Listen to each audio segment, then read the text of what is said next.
নমস্কার বন্ধুরা, সন্ধ্যার রান্নাঘরে আপনাদের স্বাগত। আবারও চলে এসেছি নতুন একটা রেসিপি নিয়ে। আজ আমি করে দেখাবো কাঁচা আম দিয়ে নদীর চুনো মাছের টক। এই চুনো মাছের টকটা এই গরমকালে খেতে খুবই ভালো লাগে, শরীরের পক্ষেও উপকার। তাহলে চলুন ভিডিওটা শুরু করা যায়। প্রথমে আমি এখানে নিয়েছি 500 চুনো মাছ, কেটে ধুয়ে নিয়েছি। এটা কিন্তু পুকুরের চুনো মাছ নয়, নদীর চুনো মাছ।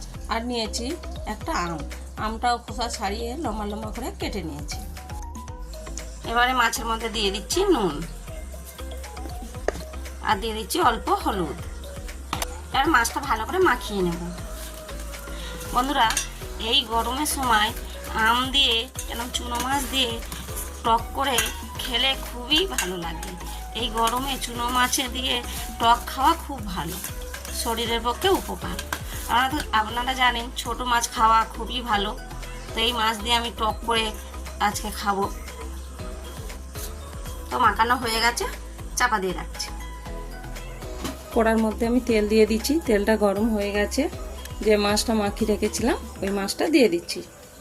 মাছটা দিয়ে দিচ্ছি।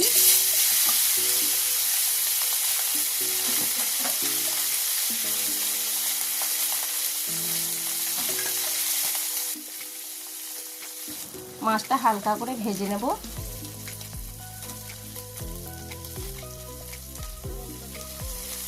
এই পিঠটা ভাজা হয়ে গেছে, উল্টে দিচ্ছি। মাছটা ভাজা হয়ে গেছে, তুলে নিচ্ছি। তবে মাছটা যেহেতু টক করব, তাই একদম লাল করে ভাজবো না, এইভাবে সবগুলো মাছ ভেজে নেব। মাছগুলো ভাজা হয়ে গেছে। ওই তেলের মধ্যে দিয়ে দিচ্ছি একটা শুকনো লঙ্কা, অল্প একটু সর্ষে,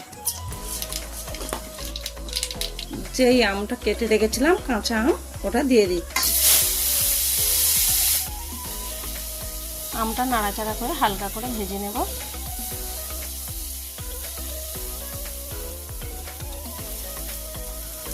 হালকা করে ভাজা হয়ে গেছে।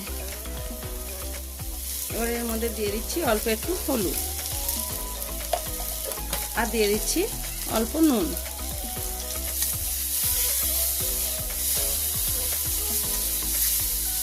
দেখুন হলুদ নুনটা মেশানো হয়ে গেছে। এবার দিয়ে দিচ্ছি পরিমাণ মতন জল।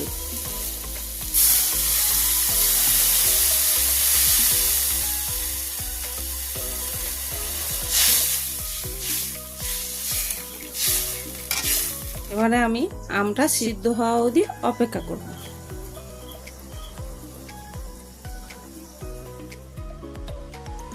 দেখুন আমটা হালকা সিদ্ধ হয়ে গেছে। ভেজে রাখা মাছটা আমি দিয়ে দিচ্ছি। হালকা হাতে নেড়ে মিশিয়ে নেব, 5 মিনিট ফুটিয়ে নেব। আর দিলাম অল্প একটু চিনি। আমরা একটু মিষ্টি খাই, তাই অল্প করে চিনি দিচ্ছি। আপনারা চাইলে চিনি নাও দিতে পারেন। চিনি দিয়ে হালকা হাতে নেড়ে নেব। চিনিটা গলে যাওয়া অবধি আমি অপেক্ষা করব। চিনিটা গলে গেছে, আমাদের টক তৈরি। নামিয়ে নিচ্ছি।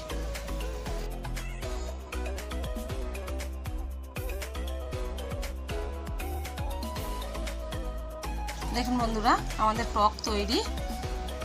আপনারা বাড়িতে অবশ্যই বানিয়ে একবার খেয়ে দেখবেন।